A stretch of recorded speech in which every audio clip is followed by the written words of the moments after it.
Olá, meus amigos do canal Inspiritualidade.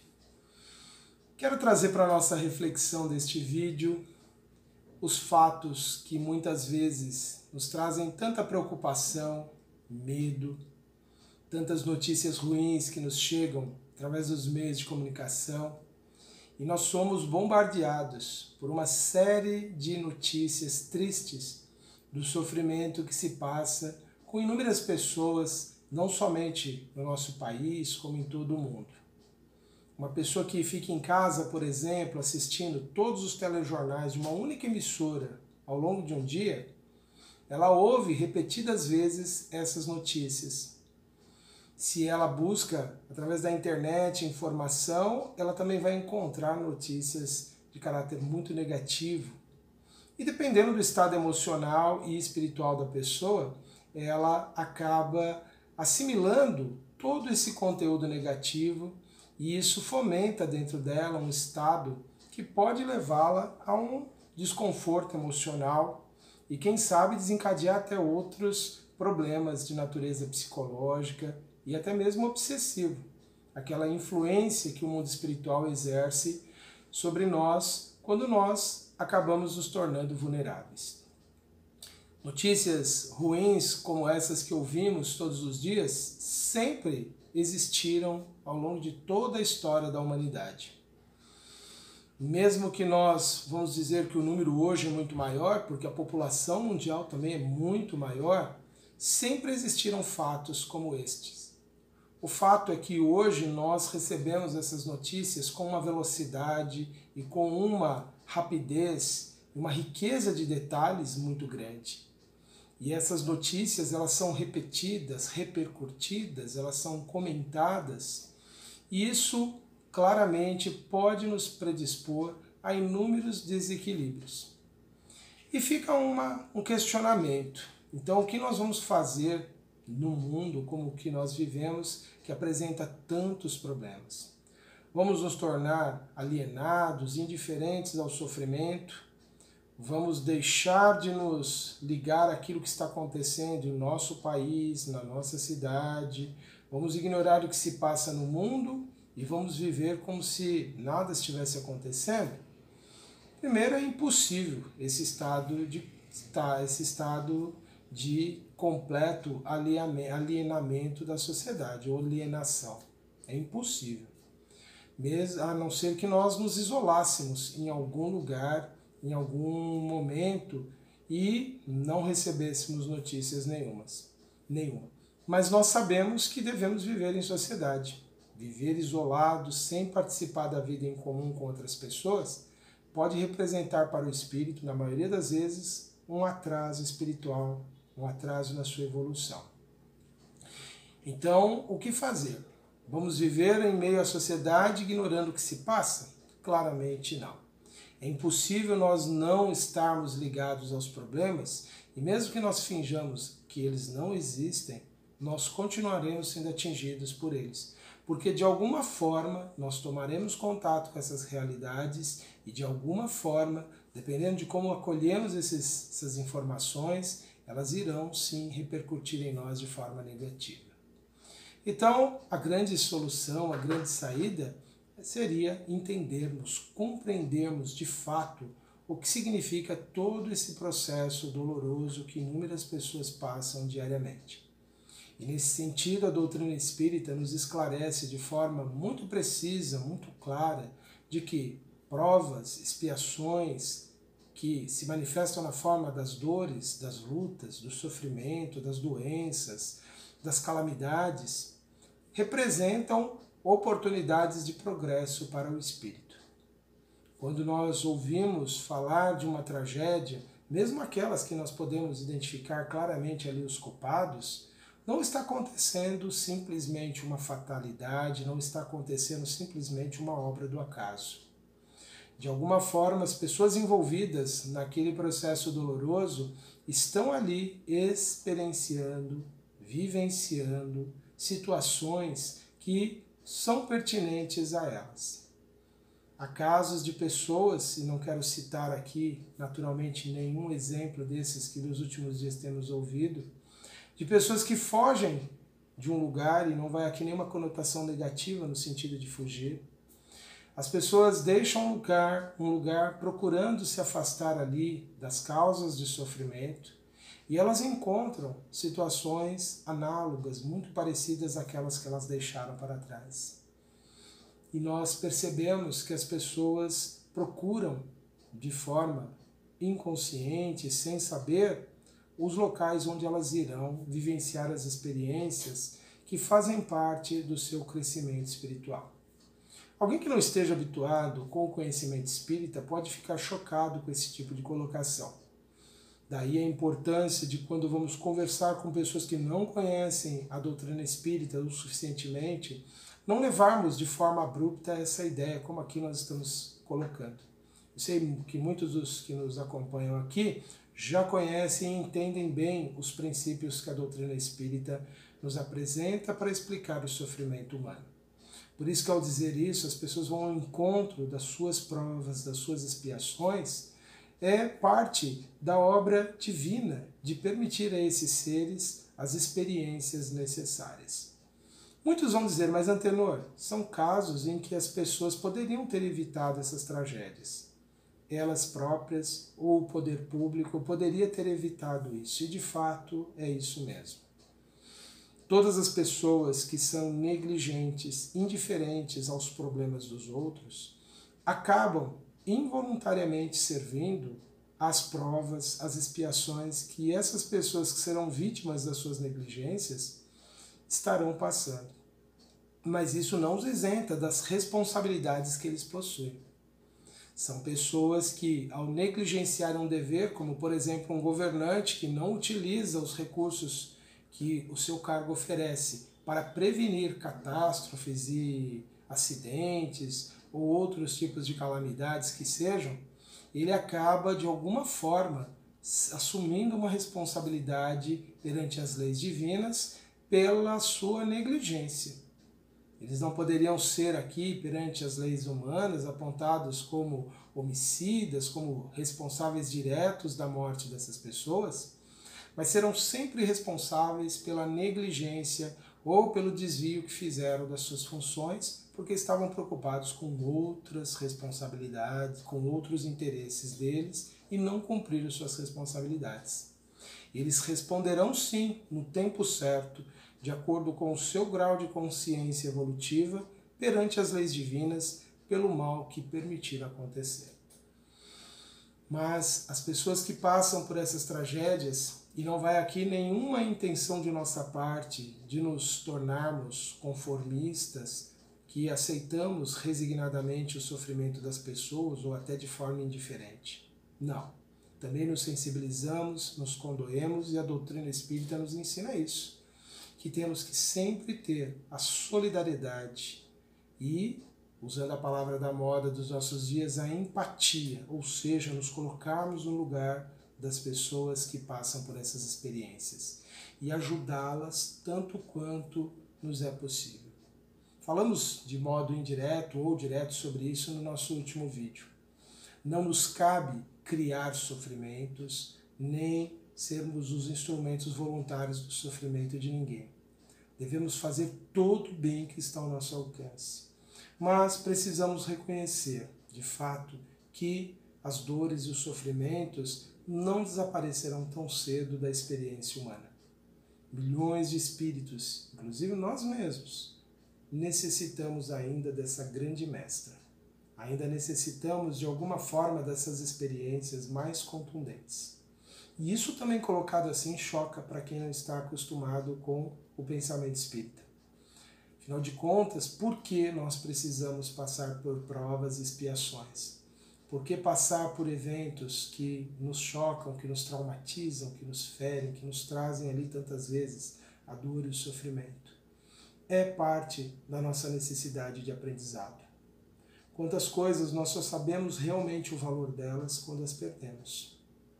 Quantas experiências nós temos vivido e só aprendemos o que aprendemos porque passamos pelas experiências mais difíceis.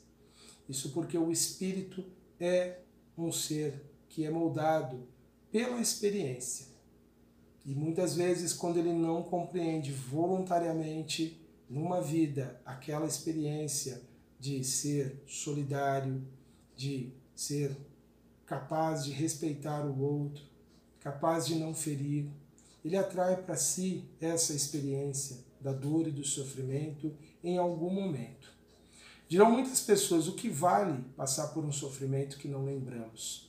Não lembramos nesta vida, mas como espíritos, no futuro, nós saberemos relacionar os eventos de uma existência a outra. Hoje, através da análise, da reflexão sobre as nossas provas, é muito fácil relacionar aquilo que nós passamos com as experiências que com certeza já vivenciamos em outras vidas. Hoje, partindo de um exemplo muito prático, se a nossa vida é marcada pela carência material e não tendo como causa aqui o nosso desleixo, o nosso descuido, a nossa negligência, nós podemos nos colocar, obviamente, como aqueles que já experienciamos no passado a oportunidade de possuir bens e não os aproveitamos para o nosso progresso espiritual. Vivemos apenas na busca e na satisfação dos nossos interesses imediatos naquela vida. E isso vale para qualquer experiência negativa que nós temos hoje. Todas elas têm uma correspondência com necessidades que nós temos, de aprendizado e de transformação de nós mesmos.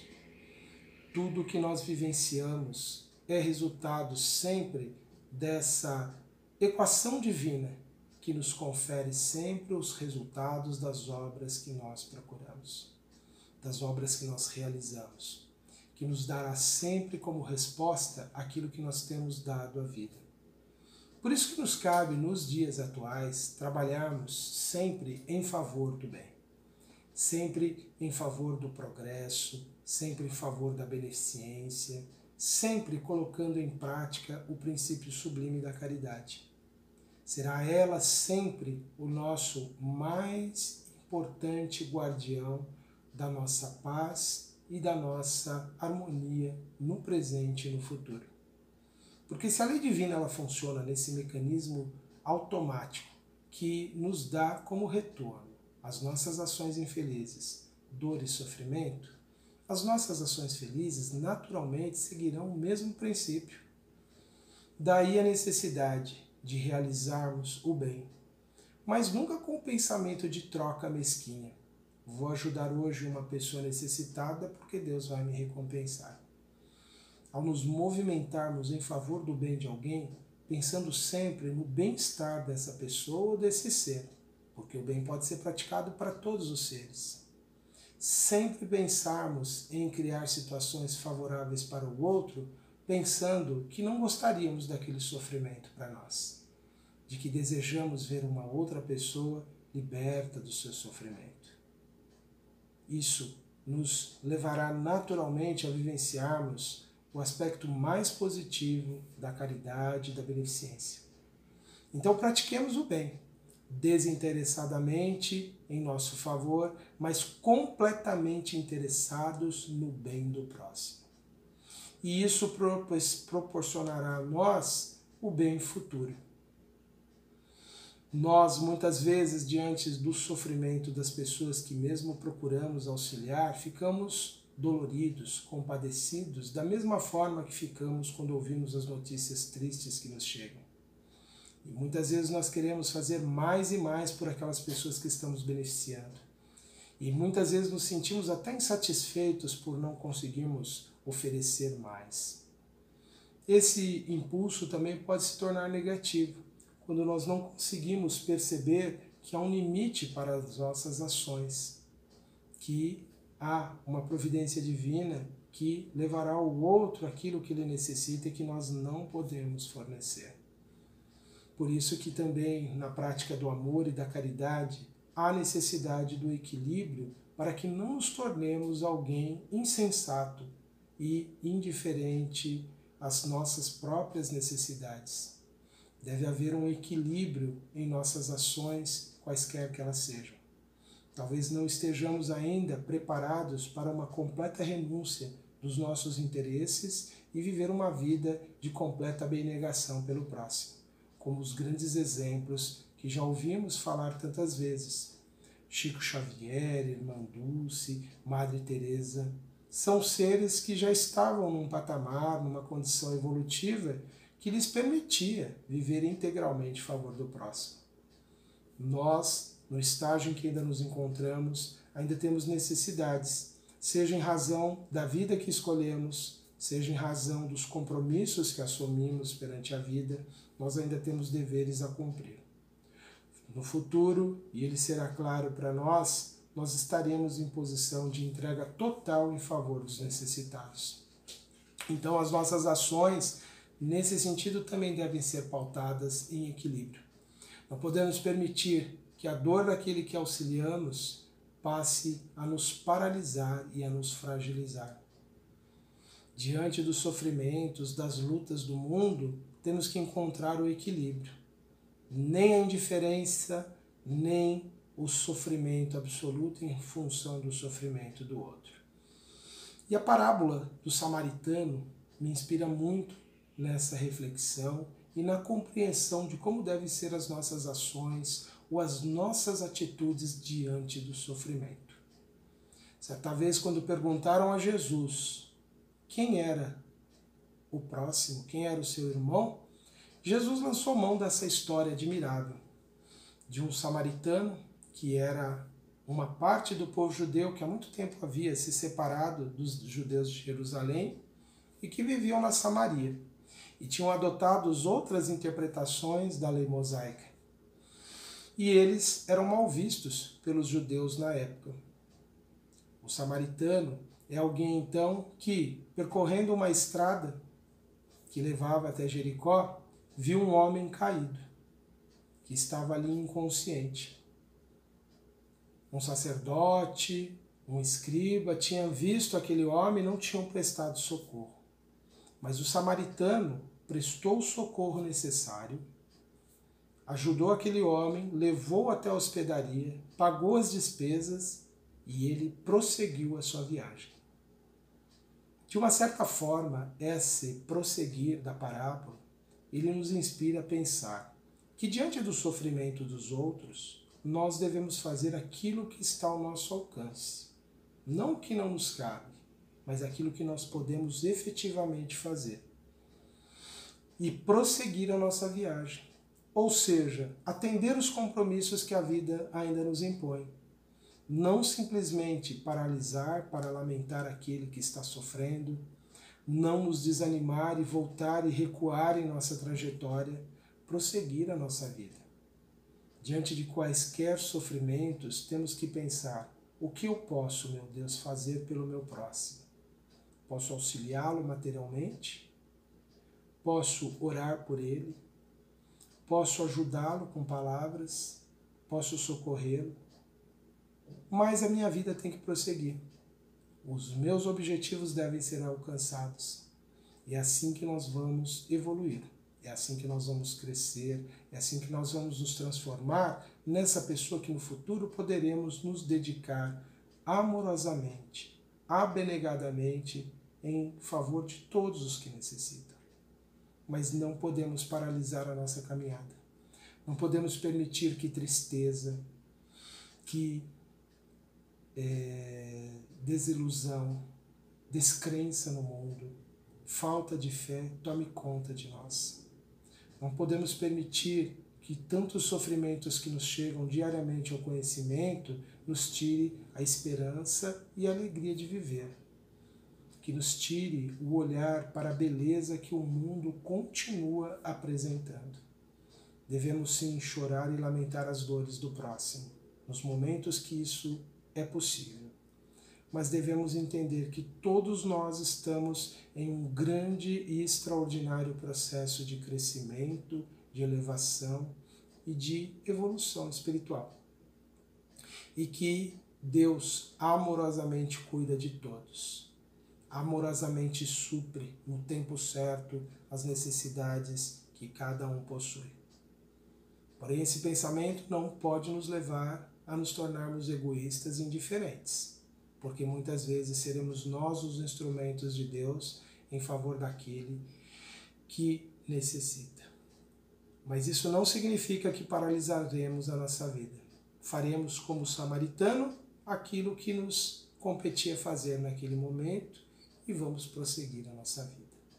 Eu convido então a todos neste instante para que possamos elevar o nosso pensamento a Deus, a inteligência suprema, a fonte inesgotável de todo o amor e de toda a bondade.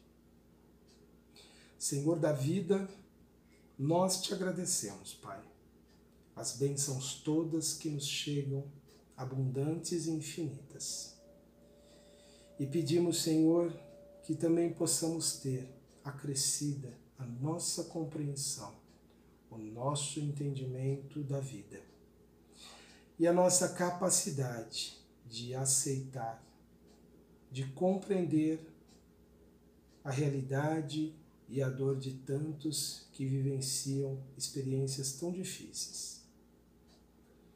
Que não sejamos indiferentes à dor do próximo, que não sejamos omissos, mas que tenhamos a coragem de auxiliá-los com o nosso melhor, mas que prossigamos em nossas experiências, confiantes que aquilo que não podemos resolver, vossa providência, vosso amor pela humanidade cuidará e dará o destino certo no tempo certo. Pai de infinita misericórdia, nós te pedimos que há tantos que atravessam momentos tão difíceis, tão dolorosos em suas vidas, que eles recebam o apoio e o amparo de que necessitam. E que possam todos eles vencer as suas provas e as suas expiações, possam crescer e se elevar. Pai de infinita misericórdia, que possamos aprender de forma mais eficiente através de nossa inteligência, transformando as nossas atitudes, através do exercício da força de vontade, do desejo sincero de modificação. E que tenhamos a tua vontade sempre, Senhor, de entender que todas as experiências de nossas vidas são necessárias para o nosso crescimento. Ainda que sejam consequências de nossos erros, elas representam para nós a oportunidade de aprendermos outras formas de agir e de existir. Permita, Senhor, que todos possam ser amparados e assistidos, envolvidos na vibração de paz e de amor que nesta hora os envolve, e que sejam amorosamente conduzidos à sua renovação interior. A nossa gratidão, Senhor, por tudo que nos abençoa, que nos eleva e que nos ilumina. Que assim seja, Senhor. Graças te damos. Meus amigos, foram estas as reflexões para este momento. Muita paz para todos e eu convido que vocês conheçam os outros programas do canal Espiritualidade e ajude na sua divulgação, compartilhando os links dos programas nas suas redes sociais. Um grande abraço a todos e até a próxima.